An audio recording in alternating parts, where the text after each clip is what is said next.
Alhamdulillah malam Isra malam ini berjalan dengan lancar. Semoga diberkahi oleh Allah Subhanahu wa taala. Amin. Salam.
Assalamualaikum warahmatullahi wabarakatuh.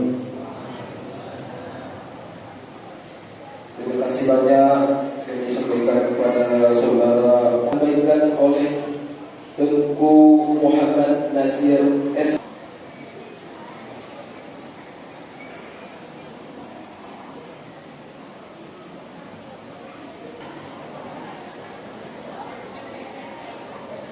Assalamualaikum warahmatullahi wabarakatuh.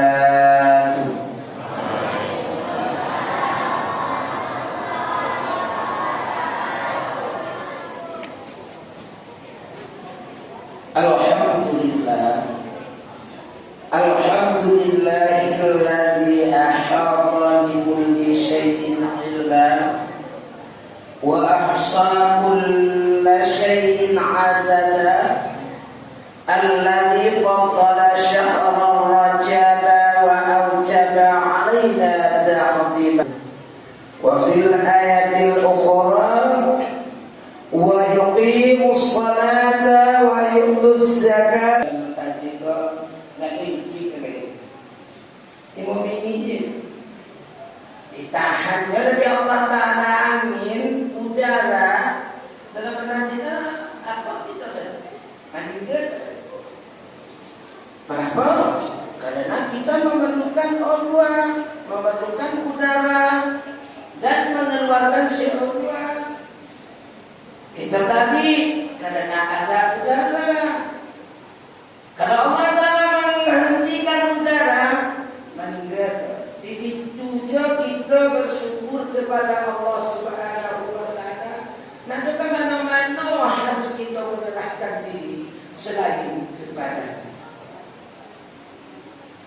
Kemudian selawat dan salam tidak luput-luputnya kita serahkan kepada Nabi besar Muhammad sallallahu alaihi wasallam yang telah mengibarkan bendera Islam yang melambangkan La ilaha illallah Muhammadur Rasulullah dari matahari terbit ke matahari terbenam.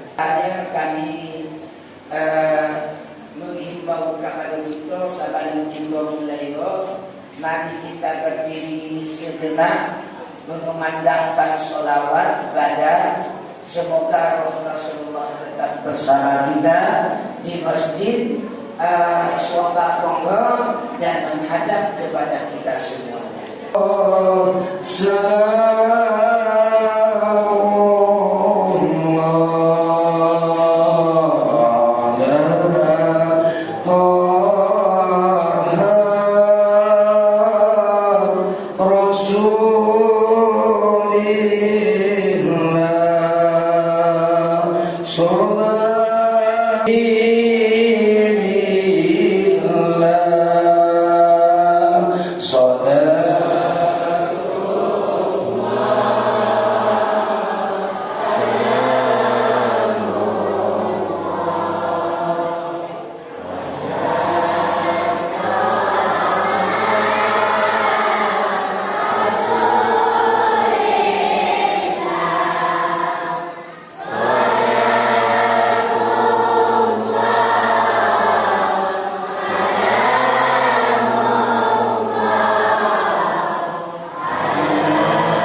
Ketua PHBI ataupun kepada masjid ke masjid dan swakampung yang kami hormati kepada orang-orang tua kami, ada yang berupa abang, ada yang berupa adik, ada yang berupa kakak, ada yang berupa buci ataupun nenek, kakak, semuanya yang tidak bisa kami sebutkan namanya satu persatu, yang telah dapat berhadir dengan kami, anak-anak yang kami sayangi, pun ibu-ibu dan ayah-ayah yang kami sayangi.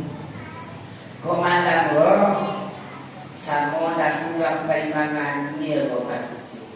Dari anak-anak kita berjujur, dikarenakan ini dah jujur sama kita, perlu kita akan kayaknya. Jangan kita tinggalan. Dan lagi pemuda-pemuda yang adu masuk kadang yang adu di luar, nanti pada-pada lagi meletak onda.